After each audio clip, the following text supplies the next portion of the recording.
Let's do a haul. It's been a minute since I've done a haul for you. I have been thrifting. I have been looking for new old cookbooks to add to my collection, but I don't go super often. This is all stuff that I've kind of collected over the last several months since my last haul video, which I think was like a Christmas gift recap video. The first thing I want to start with is behind me, and I'm pointing at it right now, and it's my Pyrex primary bowl set. I have wanted one of these for quite some time. They were produced between the mid-1940s and late 60s. You're supposed to be able to tell when your set was produced by the stamp on the bottom. The red bowl is a little bit damaged, which doesn't bother me too much. It's like dishwasher damage. I don't think I'm gonna be like using these so much in videos as I am just like displaying them in the background like I have now. This came from one of my favorite little antique kind of stores. I think I paid a pretty good price for it. It was $55 for the entire set. I don't usually see these for less than like $100. That's just me, that's just where I live. I know that the red one is damaged, but because it's for display and stuff, like I don't really care about that too much. So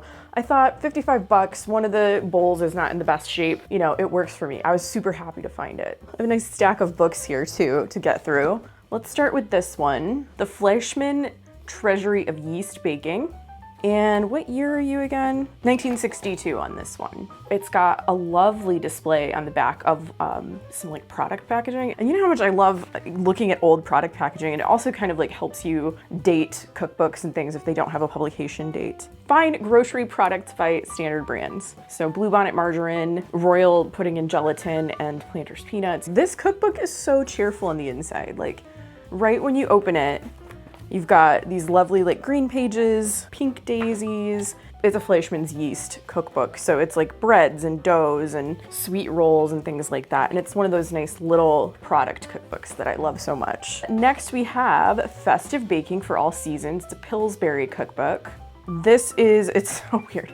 I mean, yeah, it's like broken down by season, but it's also color coded, and 2 of the seasons are green. Also, the recipe format is a little strange to me. I'm gonna find one that's easier to see. The name of the recipes on this part right here on the edge, usually you'd think it would be like at the top. People were experimenting with recipe formats back then, I guess. Published in 1976. Probably one of those little grocery store checkout kinds of books. Our little Pillsbury Doughboy at the bottom, how cute. There is an order form for the new Pillsbury Family Cookbook in the back, which looks super cool and groovy. And speaking of the new Pillsbury Family Cookbook, look what I found. It's not the new Pillsbury Family Cookbook, it's the old one, or the original. This was really exciting. I thought this was in great condition. I only paid $2 for it at Half Price Books. This one is from, so it was originally published in 1963. This edition was like reprinted in 1969. And I think this also came in like a deluxe edition. So this is just the standard binding that you would normally get with like a regular book. But I think it also came in a deluxe edition that was like a binder. And you know, I love a binder cookbook. This is just one of those really great catch-all kinds of books, you know, like the Betty Crocker Picture Cookbook and the Better Homes and Gardens Cookbook. It's got chapters for everything from candies to luncheon and supper dishes. I am thinking of using this book to plan a full day of meals in the future. So stay tuned for that. I think I'm gonna go through these books and then we'll get to more dishware. So I found this Good Housekeeping's Cooking for the Family book. Try not to get too much of a glare. Yep, there we go. I love these Good Housekeeping books. So there's 2 kinds of Good Housekeeping books in my mind. There's these, and these were published, like this one was published originally in 1967, reprinted in 1971. So these were more like a late 60s kind of thing. Let me grab one of the other ones.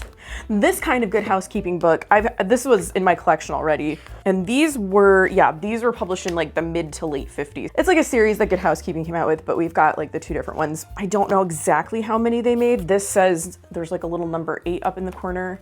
But I always love to find these because the illustrations, they're so groovy. There's just something really cool about them. Really beautiful photographs of the food. The pages are like not glossy, which I kind of like sometimes, especially when I'm trying to film. Oh, there's this. Like, I just think these drawings are so cute. This one that says, "Happy birthday, Daddy." Oh my gosh, sorry, I just caught a look at this. I think this is a hamburger ring with fries in the middle. Like, getting creative right there. This one I just got like 2 days ago, which I was really excited to find.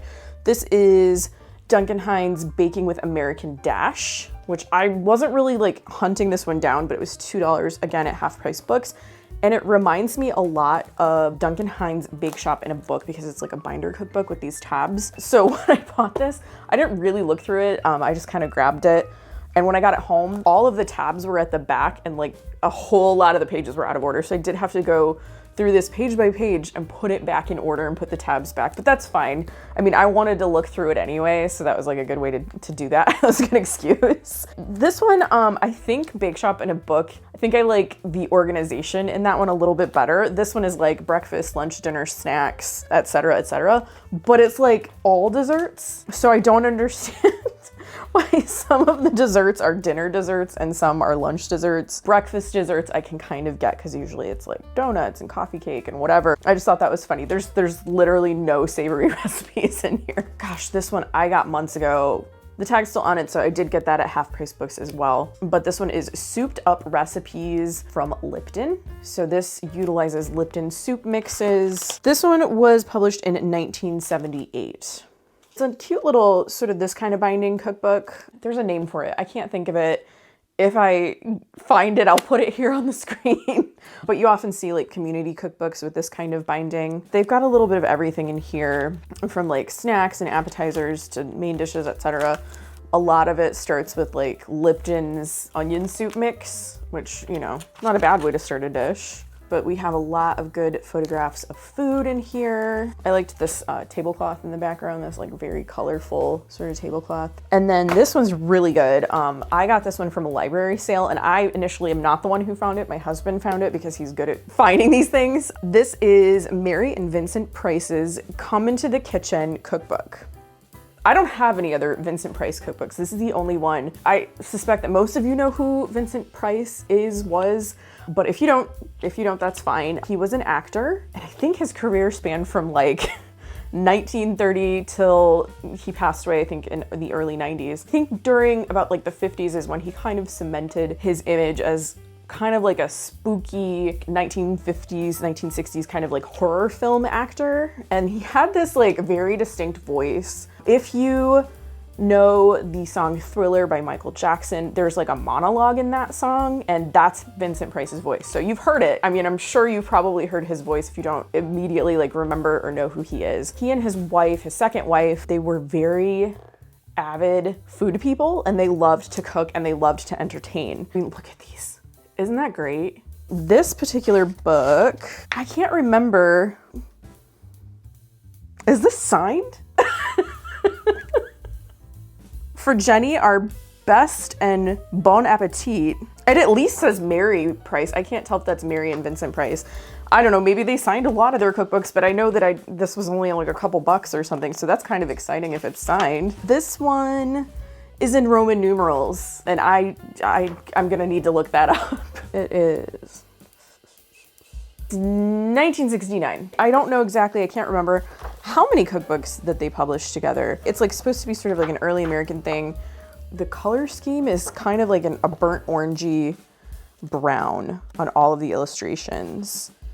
But yeah, I was very excited to get this. It wasn't with the other cookbooks at the library sale. It like had nothing to do. I can't remember if this was in the collectible books or antique books. I don't remember what it was, but my husband found it. I was like, yes, I will be taking that home. That's what I have for books. Let's look at some more dishware. Let's face it, a lot of it is Pyrex, including these little cuties right here.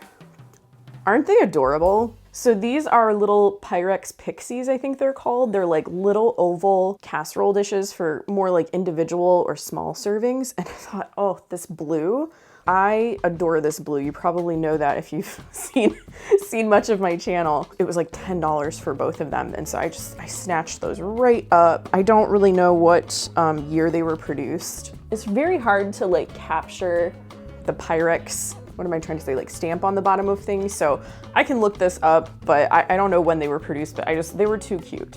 They were too cute. And honestly, like I don't usually care when Pyrex items were produced. There are lots of different types of collectors, and I'm a, oh, that's pretty, I'm gonna buy that collector, not like an, oh, I need to buy this particular item because it came from this year and I need to complete my collection. And everybody is valid. Like I'm not saying that, like everybody, the way everybody collects is fine and right and okay. But yeah, I'm more of a, oh, that's so cute. Like I wanna make it mine kind of collector. One more incredibly lucky Pyrex find. This butterfly gold mixing bowl set. There's 3 here. I'm just very excited to get this because this actually came from a thrift store. It's in pretty decent shape for me because I'm gonna use it. Actually, if you've been keeping up with my videos, you've seen me use this a couple times. This was such a good, like a lucky find. I got this set at Volunteers of America and I found this one first in one aisle and I was like, oh my gosh, like it's a butterfly gold dish, like I'm snapping that up. And it was $1.99. I was like, great price, I'm so excited. And I keep looking, and a lot of times, specifically at Volunteers of America, I have to like go down those housewares aisles like multiple times because I will miss things. So I picked this up in one aisle, and then I saw this one in another aisle. So I was like, holy cow, like I'm gonna buy that one too. That's great, there's 2 of them. And then I turned around, and on the other side of the aisle was this one. I could not believe it. I was so excited. This pretty much never happens to me where I'm at a thrift store, not an antique store or whatever, not a flea market, a thrift store where I find like an entire, I think there may actually be one more bigger bowl, but like I think 3 is pretty good. So I paid $1.99, $2.99, and $3.99, like smallest to biggest. So what is that? 2, 5, what, $9 for the whole set? Like I thought that was fantastic. This one's not Pyrex, but it's also a very lucky thrift find from the same trip. I don't have any of these in my collection. I do now. 2 Temporama bowls. You can see the back. Temporama is the pattern here, and I've got like some additional footage that I took with close-up of the pattern itself. There's still, the Volunteers of America uses grease pencil to mark things, and I still haven't like taken that off yet. So there's a little bit of marking on it, but it'll come off. These are in pretty decent condition as well. This one does have a little bit of cracking on the glaze. I think they're just beautiful, and like the color scheme is so perfect. I don't know for sure because I'm not an expert in anything. I want to say this pattern was produced in the 1960s, but I think it's just adorable. I got them for $2.99 each, which amazing price. Like that is an amazing price. Yeah, I don't know what else to say about them. I just think they're beautiful. It's such a cool, like almost tiki kind of pattern. I could not believe the thrift trip I had that day because I got these, I got the butterfly gold bowls, and then I bought some really cool fabric. Actually, I guess I could show you the fabric. I don't know. I don't know if this is particularly old or anything. I just thought it was cool. So I got this fabric. On the selvage, it does say Marcus Brothers Textiles, Inc. So I do have the source where it came from. If you didn't know, I don't know if people know this about me. I used to sew more when I was younger. I still have my sewing machine. I used to collect like tons of vintage patterns and fabric and stuff, and it slowly became like a hobby that I didn't really pick up anymore. Before we moved, I ended up donating a lot of things to a local shop that resells craft items. It's called Upcycle Shop. If you have craft supplies, art supplies, I wanted to sort of donate those types of items to a special kind of store where I knew that they probably weren't gonna get like tossed or whatever, because like patterns and things like that, it's a very specific thing that maybe people will find it if they go to Goodwill, but maybe they won't. So yeah. Anyway, that was a tangent, but I got this very cool fabric in addition to the dishes I just mentioned. I have one more item, and that is this, the McCall's Great American Recipe Card Collection. I have my Betty Crocker recipe card library, of course I do, but I really wanted this one too, and this is the McCall's like kind of version. I'm sure there are lots of these recipe card libraries that came out over the years, but I think this is one of the more popular ones in addition to the Betty Crocker one. I ended up paying $15 for this on Facebook Marketplace. You can get stuff like this on eBay, but it's very, very heavy, so the shipping is usually expensive. So if you can find your recipe card libraries like this locally, highly recommend that you do that. Whether it be through Facebook Marketplace or like my Betty Crocker recipe card library. I actually did get that on eBay. You can search within like your zip code and see listings, and then you can make arrangements, pay for those and pick them up somewhere with the seller, and then you don't have to pay shipping, and it's amazing. But this is great. It is missing a few cards. I had to, this is another one where I went through every single section, every single card, wrote down the ones that were missing. So I'll probably be searching for those. Actually, you know, I'll post in the description down below, I'll post the ones that I'm missing. So then if you happen to have one of the ones that I'm missing and you want to sell it to me or trade me for something, like I'd be happy to do that. I love this very Sam the Eagle looking design on the bottom. Did this come out? Like when did this come out? Yeah, 1973 for this. So I thought maybe it was kind of like leading up to the bicentennial. I don't know.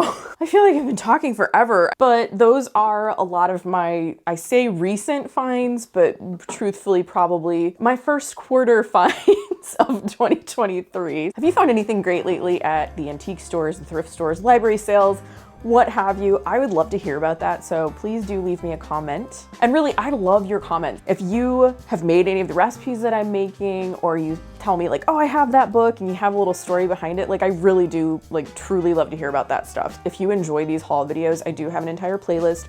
I'll link that in the description down below. And if you have a friend who loves videos like these, please share it with them. It really does help my videos reach a larger audience. If you like this video, please give it a thumbs up and subscribe to my channel if you haven't already. I post videos about food, vintage cookbooks, and retro recipes every week. Thanks again, and I will see you in my next video. Bye.